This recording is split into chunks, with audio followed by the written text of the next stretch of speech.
Hi, this is Dr. Lili, and today we're going to talk about vomiting and diarrhea. When the doctor says my child has a condition, I'll learn more at my pocket pediatrician. Hi, this is Dr. Lili, and today we're here to talk about vomiting and diarrhea in your child. Nobody likes it. Everybody wants vomiting and diarrhea to stop immediately. Unfortunately, we can't always do that. Kids get sick all the time. Sometimes it's just a little 24-hour bug, but for the most part, gastroenteritis, which just means vomiting and diarrhea, can usually be an illness that lasts for 5 to 7 days. Oftentimes the kids start vomiting and then it kind of progresses down to diarrhea. They can be vomiting, sometimes we see kids vomiting 20 plus times a day. Sometimes it's just once or twice a day, but it's more spread out. And the same with the diarrhea. There are a lot of different viruses that cause vomiting and diarrhea. We don't test for them usually unless you've been traveling or had recent antibiotics, in which case you might be more at risk for a certain type of diarrhea. But for the most part, we just go ahead and treat you supportively. In terms of the vomiting, we need to take a look at you, and if you're vomiting and unable to keep anything down, so unable to tolerate liquids without vomiting, then you would need a medication to stop the vomiting. And most often we'll give you a medication called Zofran or ondansetron, which is a medication that stops the vomiting. Usually you just need 1 dose and that's it. Some people will prescribe Zofran like it's candy. I don't like to do that. I feel like if you're going to be vomiting again, I'd like to see you again, because Zofran also has some side effects. It can potentially cause some heart arrhythmias. Definitely don't want to be using it if you're pregnant. It can cause birth defects and things like that. So it's not a perfect drug, but it does work, but it should be used in a monitored setting. Also, we'd like to know why you're continuing to vomit. Once your doctor gives you the Zofran, we usually wait a little bit, give you something to drink, make sure you're drinking, make sure you're able to keep it down, that there's no more vomiting, and that you're going to be able to keep yourself hydrated. With the diarrhea, unfortunately, there's no good medicine for diarrhea in kids, or adults for that matter, really, but especially in children.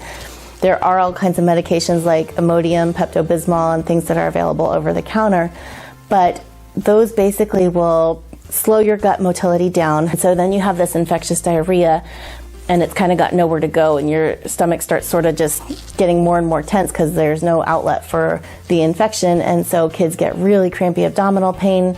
Sometimes they become really constipated. It can be very painful for them. So when you have the diarrhea, the best thing to do is just keep drinking and hydrating yourself, and people say, oh, I'm not going to give him anything to drink because then he has more diarrhea. That's actually good. You want to kind of flush everything out.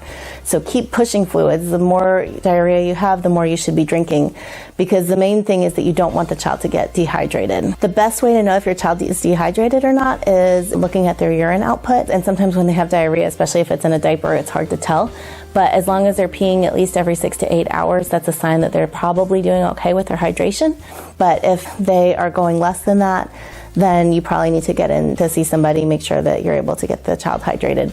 This may be orally at the doctor's office, or it might be with an IV fluid. It's usually a viral illness, so there's not going to be any antibiotic that's going to make it better. The treatment is just going to be fluids, rest, supportive care, hand washing, because everybody knows if you have kids, this is one of those things that travels through houses. The first day, the first kid will have it. The second day, 2 more kids will have it. The third day, mom and dad have it. The fourth day, another kid has it. We see it kind of course through my neighborhood because there are a ton of children in my neighborhood, and one house will get it, then the next house will get it, and then the next. And usually these illnesses are fairly highly contagious. So frequent hand washing with every single diaper change or vomit or whatever you're cleaning up. You just got to keep washing, keep washing.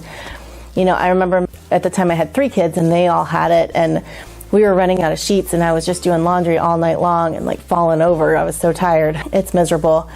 And we wound up all in the same bed by the end of the night because we were out of sheets. But it's one of those things that's just kind of a rite of passage as a parent that your kids are going to get vomiting and diarrhea. And as long as they're able to keep hydrated, you're just going to have to kind of wait it out, unfortunately. Pedialyte is good.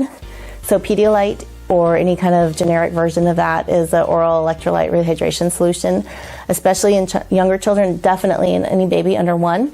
But in any age child, you want to just encourage fluids, and Pedialyte's a great way to do that.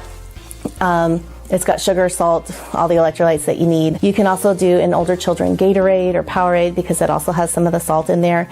If your kids don't like that, you can just do juice, and you can give them salty crackers if they're able to keep the crackers down, or broth. You can try chicken noodle soup. People used to talk about the brat diet, which was bananas, rice, applesauce, and toast for diarrhea. We don't recommend that as much anymore because we found that the more sugar and simple carbohydrates can lead to more diarrhea. So now we recommend if you're able to tolerate it, a diet with lean protein and complex carbohydrates. So if you made like a chicken noodle soup, whole wheat noodles in it, that would be perfect. Or just some whole wheat bread or toast or lean chicken, things like that. Maybe an egg, because the protein and the complex carbohydrates will slow down the digestive tract a little bit and the child will be able to absorb a little more nutrition instead of just kind of having that sugar course right through them. Again, the treatment is fluids, rest, hydration, hand washing, a healthy diet with complex carbohydrates and protein, and making sure the child is hydrated. I hope this was helpful. Feel free to subscribe below. Leave me a comment, let me know any questions you may have or what worked for your child. And thanks for stopping by. I look forward to seeing you soon. This is Dr. Lili with my Pocket Pediatrician. When the doctor says my child has a condition, I'll learn more at my Pocket Pediatrician.